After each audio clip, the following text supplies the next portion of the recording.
প্রিয় দর্শক, এই বছর আর ডিএ মামলা শুনবেই না সুপ্রিম কোর্ট। উঠবে আগামী 2025 সালে।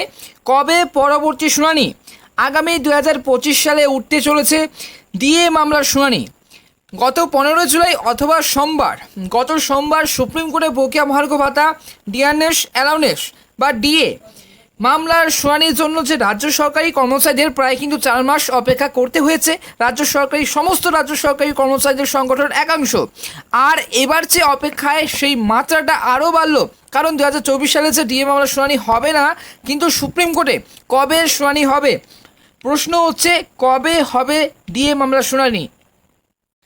দ্রুত ডিএ মামলার শুনানি আর্জি জানানো হয়েছিল। রাজ্য সরকারি কর্মচারীদের একাংশ আশা করেছিলেন যে দুর্গাপুজোর আগেই সুপ্রিম কোর্টে ডিএ মামলা উঠবে, এবং কিন্তু দুর্গাপূজার সেই আগে সুপ্রিম কোর্টে ডিএ মামলা উঠছে না। শুধু তাই নয়, যে 2024 সালের যে আর পশ্চিমবঙ্গের রাজ্য সরকারি কর্মচারীদের বকেয়া ডিএ মামলার শুনানি হবে না সুপ্রিম কোর্টে, এই যে প্রশ্নটি উঠছে যে সোমবার ডিএ মামলার শুনানির পরেও কিন্তু মঙ্গলবার সুপ্রিম কোর্টের তরফে যে অর্ডারের যে কপি আপলোড করা হয়েছে, তাতে বলা হয়েছে যে 2025 সালের 7ই জানুয়ারি মঙ্গলবার, 7ই জানুয়ারি আগামী বছর 7 জানুয়ারি ডিএ মামলার পরবর্তী শুনানি হবে। অর্থাৎ প্রায় 6 মাস পরে শীর্ষ আদালতে যে ফের উঠবে ডিএ মামলা।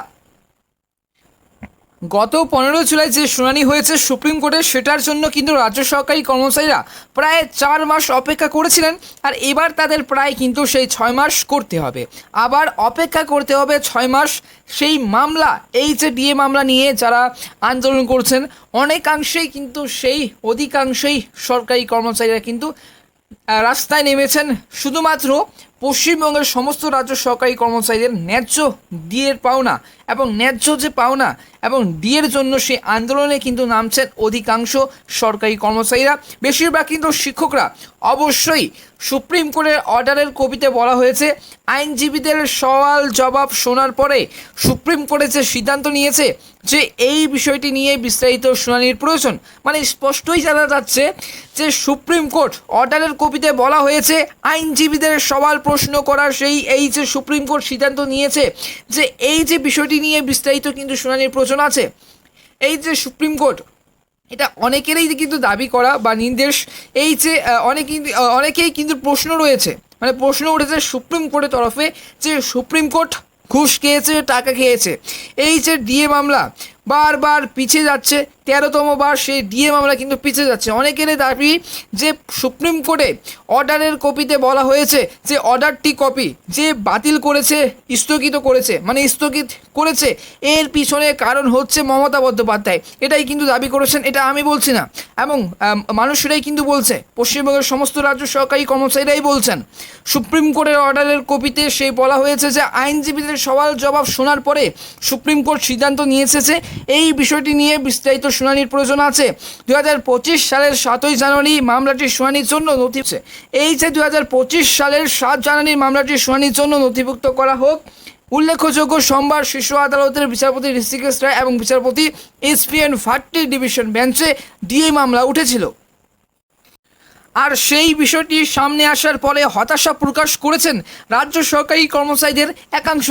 যে ডিএ মামলা 2016 সাল থেকে, যে গত 2016 সাল থেকে, এমনকি 8 বছর ধরে যে ডিএ মামলা এখনও পর্যন্ত চালু আছে, আন্দোলন করছেন। কেন ন্যায্য দাবির পাওনা সুপ্রিম কোর্ট মেনে নিতে পারছেন না? কেন স্থগিত এবং দিনের তারিখের পর তারিখ, তাই না? প্রথমে অবশ্য স্টেট অ্যাডমিনিস্ট্রেটিভ ট্রাইব্যুনাল সেটে সেই মামলা দায়ের করা হয়েছিল। সেখানে নিজেদের যে পক্ষে রায় না হওয়ার কলকাতা হাইকোর্টে করেছিল সেই রাজ্য সরকারি কর্মচারীদের সংগঠন। আর সুপ্রিম কোর্টে যে ডিএ মামলা দায়ের হয়েছে 2022 সালের, এবং দায়ের হয়েছে কিন্তু গত 2022 সালের সেই নভেম্বরে, এবং নভেম্বরে 2 তারিখে প্রথম মামলাটি কিন্তু উঠে ডিএ মামলা সেই স্থগিত রয়েছে। সোমবার সুপ্রিম কোর্টে যে ডিএ মামলা কি হয়েছিল সেই জানুন আজকের এই ভিডিওতে। 5 আদালত কক্ষের যে একেবারে শেষে ডিএ মামলা ছিল 60 নম্বর, দুপুর 3:20 নাগাদ ডিএ মামলা ওঠে। রাজ্য সরকারি কর্মচারীদের যে আইনজীবীরা সওয়াল করেন যে 15 মিনিট বরাদ্দ করলেই হবে, যদিও রাজ্য সরকারের তরফে দাবি করা হয় যে বিস্তারিত শুনানির প্রয়োজন আছে। শেষ পর্যন্ত সোমবার ডিএ মামলার কিন্তু শুনানি স্থগিত রাখে সুপ্রিম কোর্ট। আর নয়া শুনানি দিন ঘোষণা করা হলো। এই যে নয়া শুনানি আগামী 2025 সালেই কিন্তু সেই ডিএ মামলার শুনানি হতে চলেছে। এই যে গত সোমবার প্রথমেই বলি যে যারা দাবি করেছিল, প্রশ্ন তুলেছিলেন মুখ্যমন্ত্রীর উপরে এবং সুপ্রিম কোর্টের বিচারপতিদের উপরে, এবং সেটাই নিয়ে কিন্তু আমি আলোচনা করলাম আজকের এই ভিডিওটি। এখান থেকে ভিডিওটি যদি ভালো লেগে থাকে অবশ্যই ভিডিওটিকে লাইক করবে। আমাদের চ্যানেলে যদি নতুন হয়ে থাকে অবশ্যই চ্যানেলটিকে, আমাদের এই ভারত এক্সক্লুসিভ ইউটিউব চ্যানেলটিকে সাবস্ক্রাইব করে পাশের বেল আইকনটা অবশ্যই ক্লিক করে রাখবে এরকম ভিডিওর আপডেট প্রতিদিন প্রতি মুহূর্তে পাওয়ার জন্য। ধন্যবাদ।